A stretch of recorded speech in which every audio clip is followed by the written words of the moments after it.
Hi, I'm Tony, and 11 years ago I left the UK to travel around the world. I spent the first 2 years travelling around Europe and down through Africa on my motorbike. Then I spent a year in Australia before heading into Southeast Asia with my bicycle. Now that the coronavirus restrictions have calmed down, I'm travelling around South America.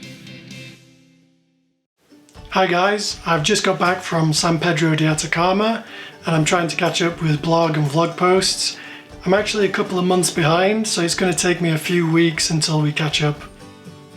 At the end of week 2, I was in Valparaiso painting over some graffiti for my couchsurfing host Christian. We left Valparaiso and cycled north around the bay back into Vina del Mar to stay with another couchsurfing host called Gabby.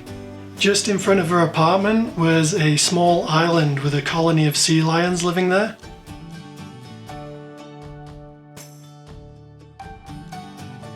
This area is popular with tourists who come to see the sea lions, but originally there was a really huge colony that covered the whole beach.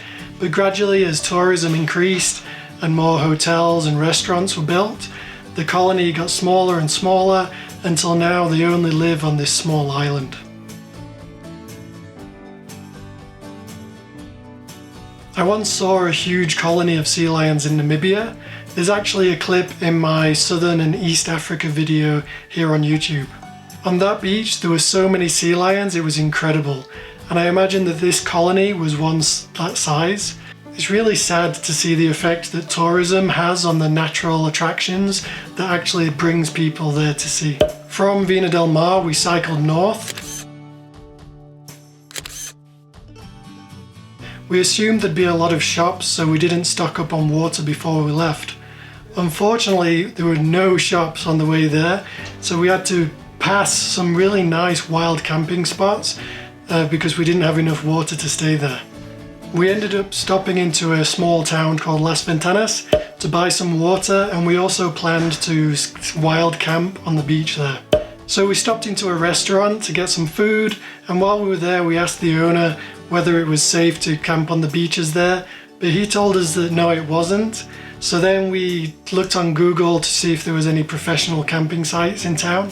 I just got off a call with a campsite manager when a woman from another table came over and asked if we spoke English, and then asked if she could help us with any translation. I thanked her and I said no, it's okay, but then we started talking to her and I explained that I'd just been looking for a place where we could sleep that night. Then she looked at her husband and they actually offered to let us stay in their spare room. It was a really interesting night. They told us about how they had met and how their relationship had started. They'd actually met as teenagers when they both worked for church groups, helping poorer people who lived in their neighborhoods. This sounded great, but unfortunately during that time the country was run by General Pinochet, and the dictatorship didn't really like people meeting in groups. They were paranoid that they were going to be conspiring against the government. So this meant that even though Mariana and her husband were helping people, they ended up getting arrested and put in jail. Mariana actually gave birth to her first child while she was in jail, but luckily they were both released. I mean, I say luckily because at that time a lot of people just disappeared. They would either be buried in the desert in unmarked graves, or there was also rumours about them being taken out in helicopters and dropped into the ocean with heavy stuff tied to their legs. There are still many families who don't know where their loved ones ended up, and are trying to find information, but it looks like they're never going to find out. When Mariana and her husband were released, they were lucky enough to get refugee status in Australia, and that's actually where they'd been living up until about 2 weeks before we met them.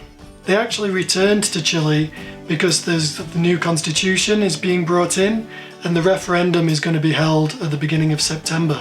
The old constitution was made during the Pinochet era, so you would think that everybody would be on board with the new constitution, but actually it's not that clear cut.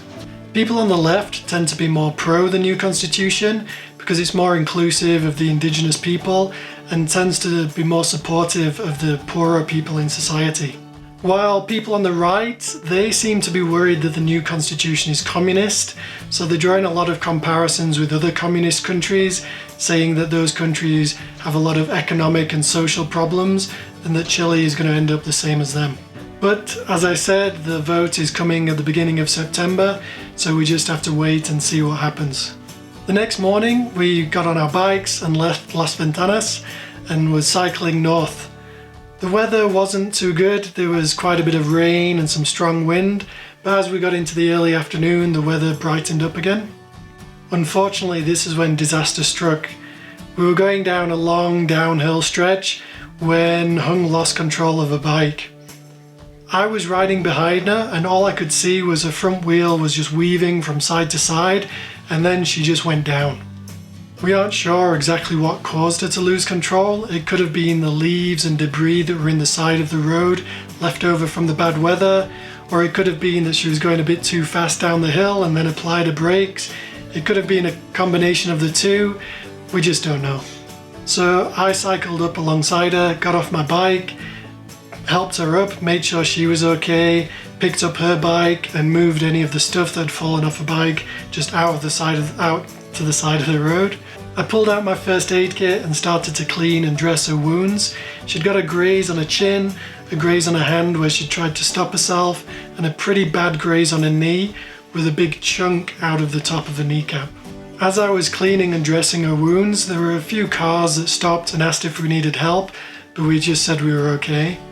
Then, just as I'd finished cleaning and dressing everything, a guy stopped in a small truck and he asked if we needed some help. So we accepted his help and I lifted the bikes up into the back of his truck. He asked if we wanted to go to a hospital, but we said no, we just wanted to go to a cheap hotel where we could just rest for a few days. But he didn't really understand what we were saying and he drove us into the local town where he lived. Luckily, just in front of the local clinic, his daughter was walking down the road and she could speak good English.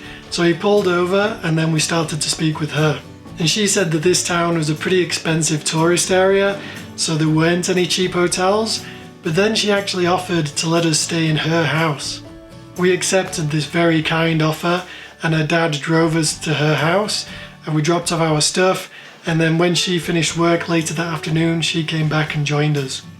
The next day they drove us to the local clinic and Huong's wound was properly cleaned and properly dressed.